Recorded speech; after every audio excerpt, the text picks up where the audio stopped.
The meeting controls have shortcuts to a number of options listed in the menu previously discussed. Starting on the left is mute and unmute your microphone. The expansion arrow allows you to quickly access your audio settings. You can change the microphone you are using simply by selecting a microphone from the list of microphone devices attached to your computer. Similarly, you can change the output by selecting the device you wish the audio to come from.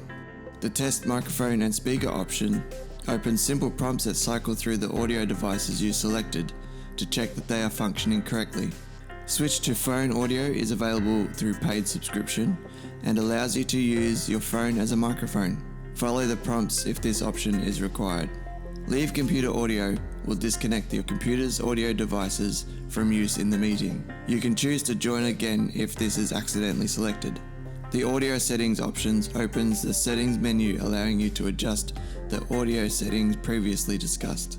The next meeting control from the left is the video option. You can choose to stop your video broadcast, allowing other participants to see your name or a profile picture only.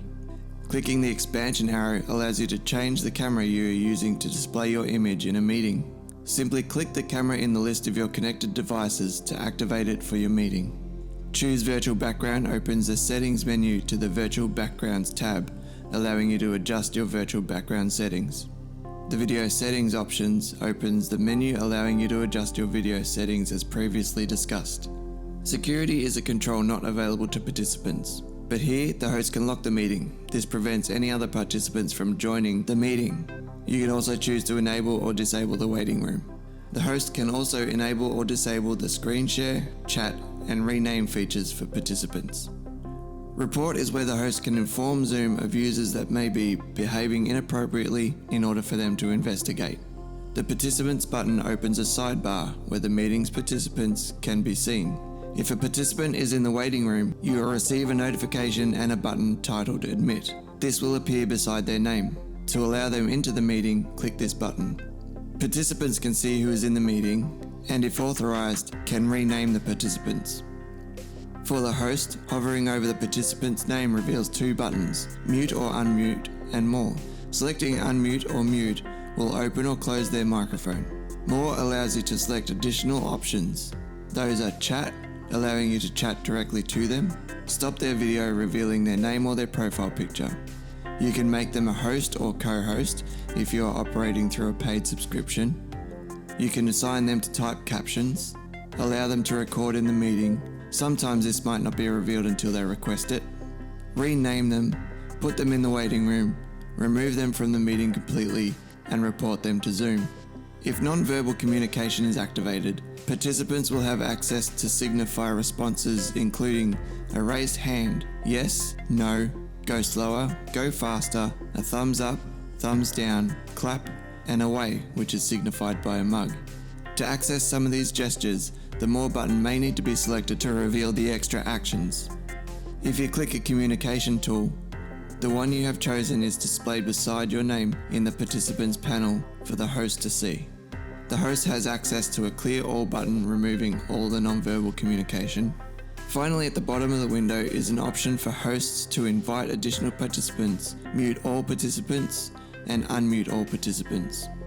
In the More Dropbox option, you can activate or deactivate mute all participants upon entry, allow participants to unmute themselves, play enter or exit chime, allow renaming, lock the meeting, clear feedback, and send them to the waiting room.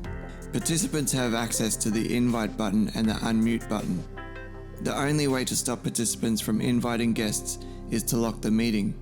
However, this also disables your ability to add new participants. Beside the Participants button is the Chat feature. Clicking this will open another panel. If your Participants panel is already open, the Chat feature will appear below the participants. This Dropbox allows you to chat to the group or to a specific participant privately. The File button, if activated, allows you to add a file to the conversation, sharing it with a group or a particular person. The ellipsis reveals a menu where the host and participants can save the chat. Below Save Chat, the host has options to restrictions for chatting, including limiting participants to chat to no one, chat to the host only, chat to everyone, and chat to everyone publicly and privately. We will come back to the screen share button. Following the screen share button is the record feature. For participants, pressing record will show a window requesting permission from the host.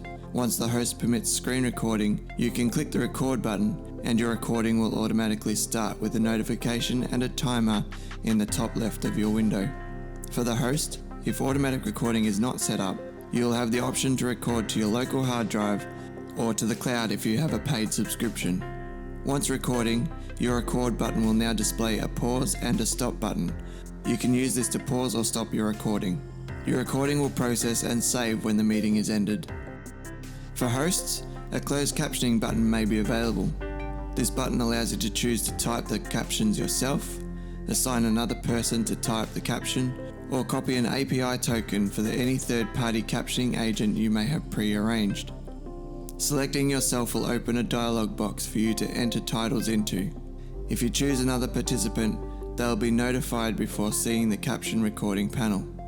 Typing your text and pressing enter will display the caption to participants. Once something is captioned, an option to save caption history will appear. Click this link if you choose to save the caption history. The reaction button allows you to select a clap or a thumbs up emoji. Selecting an emoji will make it appear in the top left corner of your camera view for everyone to see. Finally, in the participants view, selecting leave will reveal a confirmation of your choice to exit. In addition, a choice to leave feedback, remembering that this feedback is about Zoom and their software, and not about the meeting content itself. If you do wish to leave, confirm your selection in the pop-up box that appears.